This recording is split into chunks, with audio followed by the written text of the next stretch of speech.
Side पे हम injection, ठीक है, किसी भी एक लेके आइए, क्योंकि क्या होता है हम किसी भी टाइप का अगर वैक्सीनेशन कर रहे हैं या आईएम इंजेक्शन लगा रहे हैं तो वो थोड़ा सा पेन कर सकता है, पर्सन से पर्सन डिफर करता है, ठीक है। इसलिए डिफर करता है कि किसी की मसल थोड़ा अच्छी मास वाली होती है तो उनकी मसल में इजीली एब्जॉर्ब हो जाता है। कुछ लोग ऐसे होते हैं जिनकी मसल थोड़ा लीन होती है, पतली मसल्स होती है, ठीक है, तो उनमें थोड़ा लेट एब्जॉर्ब होता है। तो जिनमें थोड़ा लेट एब्जॉर्ब होता है तो मेडिसिन थोड़ा सा इरिटेट करती है, ठीक है, तो वो हो जाएगा आज या कल तक। ऐसा नहीं है कि इसको लगाने के बाद तुम बुखार आ जाए, बीमार पड़ जाओ और तुम बेड रिडन हो जाओ, दैट इज नॉट पॉसिबल, ठीक है। इतना ज्यादा किसी की भी इम्यूनिटी कम नहीं होती है, ठीक है।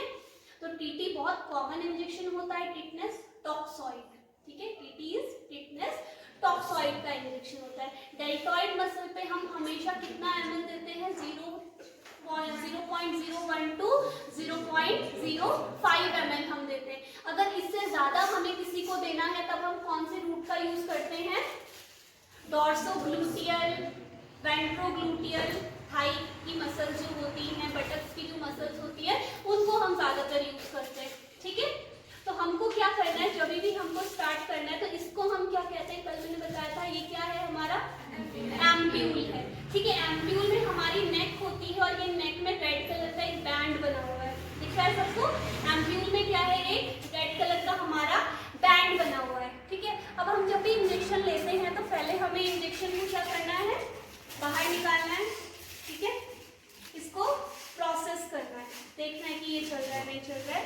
इसके बाद हम क्या करेंगे, किसी भी चीज से इसकी नेक को हमें ब्रेक करना है, ठीक है। नेक इसका हल्के से ऐसे ब्रेक हो जाता है। नेक जब हमारा ब्रेक हो जाता है तो हमें बहुत इजीली इस तरीके से इसको हमेशा ऐसे टेबल पे रखना है, फ्लैट सरफेस पे। फ्लैट सरफेस पे जब भी हम इसे रखते हैं तो इंजेक्शन को इस तरीके से हमें इसके अंदर डालना है और जितना भी इसके अंदर मेडिकेशन है उसे विड्रॉ कर लेना है। अब जितनी अमाउंट हमने पेशेंट को देनी है, सपोज इसमें ऑलरेडी मेंशन है 0.5, ऑलरेडी इसमें क्या है हमारा मेंशन हो रखा है 0.5, कोई भी एयर बबल है उसे हमें रिमूव करना है और 0.5 इससे ज्यादा नहीं, ठीक है। 0.5 हमने इसमें मेजरमेंट लेके इतना इंजेक्शन लोड कर लिया है, ठीक है। इंजेक्शन लोड करने के बाद हमने पढ़े थे 7 राइट्स ऑफ पेशेंट, जिसमें से अभी 14 राइट्स को हम फॉलो करते हैं, ठीक है। तो सबसे पहले हम देखेंगे हमारा जो पर्सन है वो सही है।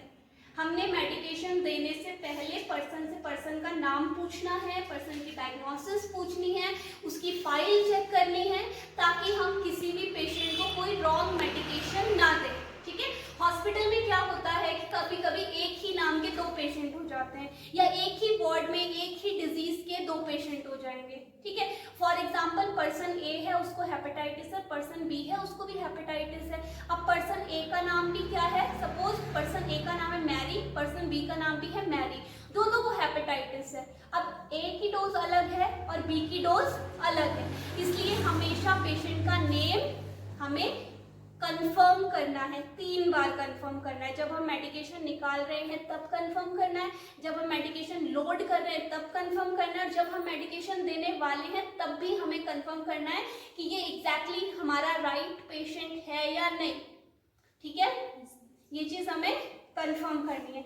अब अगर हमें पेशेंट के शोल्डर में या यहाँ पर डेल्टॉइड मसल में कोई भी इंजेक्शन को इंजेक्ट करना है तो पहले हम क्या करेंगे, इसको अल्कोहल स्वैब से क्लीन करेंगे। क्यों क्लीन करेंगे, क्योंकि कई बार ऐसा होता है हमारी स्किन में बहुत सारे माइक्रोब्स जो है वो प्रेजेंट होते हैं, ठीक है। अब अगर हमारे स्किन के ऊपर सरफेस पे बहुत सारे माइक्रोब्स प्रेजेंट है और हमें इंजेक्शन से पेनिट्रेट करना है तो उस पेनिट्रेशन के ड्यूरिंग वो माइक्रोब्स स्किन के अंदर जा सकते हैं, है ना। तो वो अंदर ना जाए इसके लिए हम क्या करेंगे, पहले पेशेंट की स्किन को क्लीन करेंगे ताकि वो एरिया हमारा क्लीन हो जाए सर्कुलर मोशन में, सेंटर टू आउटवर्ड, पता है ना ये वाला rule, from less contaminated area to more contaminated area, ठीक है। अब किसी भी पर्सन में जो भी हमारा पेशेंट होगा हमें क्या देखना है, एक्रोमियन प्रोसेस। डेल्टॉइड प्रोसेस में, डेल्टॉइड मसल में जब भी इंजेक्शन लगेगा तो ये एक्रोमियन प्रोसेस होती है, ठीक है।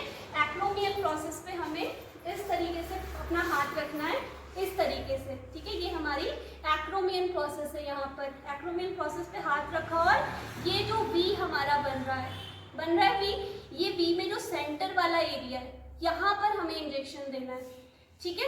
अब इंजेक्शन जब भी हमें देना है तो हमें इस चीज़ का ध्यान रखना है, हम इसको 90 डिग्री ऑफ एंगल पे देंगे। बताया था कल 90 डिग्री ऑफ एंगल पे जब हम इस चीज़ को देंगे तो क्या होगा, सीधा हम मसल को पेनिट्रेट करेंगे, ठीक है। अब हम फिर उसको थोड़ा सा बैक पुश करके देखेंगे, ठीक है।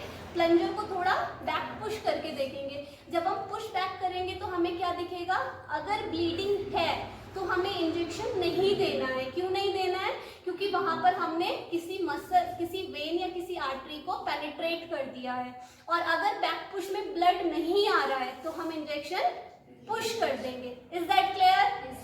अब ये प्रोसेस ना मैं इसके ऊपर दोबारा से पूरी नहीं कर सकती हूँ, बहुत फास्ट होगा, तो अच्छे से ऑब्जर्व करोगे, ठीक है। ये हमने इसकी स्किन को क्लीन किया है और क्लीन करने के बाद यहाँ पर हमने मसल को थोड़ा सा पकड़ना है ऊपर को। इसको बोलते हैं जेड ट्रैक मेथड। इसको क्या बोलते हैं, जेड ट्रैक मेथड। मसल को थोड़ा सा ऊपर पकड़ा, उधर देखो, डर लगता है, ठीक है, उधर देख, उसको पढ़ क्या लिखा है, इंजेक्शन की स्पेलिंग पढ़ो।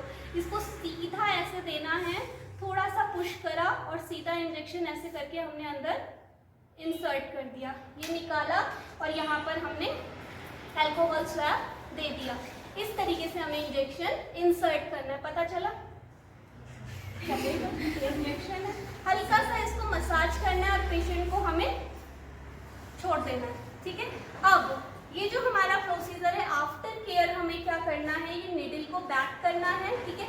अब हमने क्या पढ़ा था यूनिवर्सल प्रिकॉशन में, जब हम पढ़ रहे थे कि रीकैप ऐसे नहीं करना है। रीकैप करने के लिए ये जो नीचे पड़ा है इसको इस तरीके से हमें ऊपर उठाना है।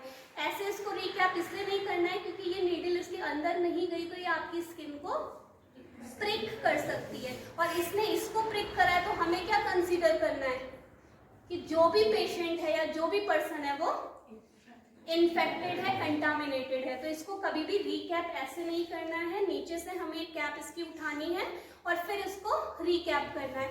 और अगर हमारे पास नीडल कटर है तो सीधा नीडल कटर में डाला और इसकी नीडल कट कर दी, और कट करने के बाद हमने इसको क्या करना है, डिस्कार्ड करना है। कौन से बैग में हमने इसको डिस्कार्ड करना है, क्योंकि ये प्लास्टिक वेस्ट है, ठीक है। तो कौन से बैग में डिस्कार्ड करोगे, रेड कलर के बैग में।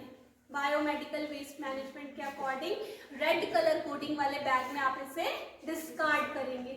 जितनी भी ट्यूबिंग्स होती हैं, प्लास्टिक वेस्ट होता है हॉस्पिटल का, वो सारा रेड बैग में हमारा डिस्कार्ड होता है, ठीक है। अब जब हमने इस चीज़ को डिस्कार्ड कर दिया, डिस्कार्ड करने के बाद पेशेंट की जो फाइल होगी उसमें हमें डॉक्यूमेंट करना है कि पेशेंट मैरी या सपोज करो पर्सन टॉक्सॉइड इंजेक्शन ऑन, आज कितनी तारीख है, 4 जुलाई।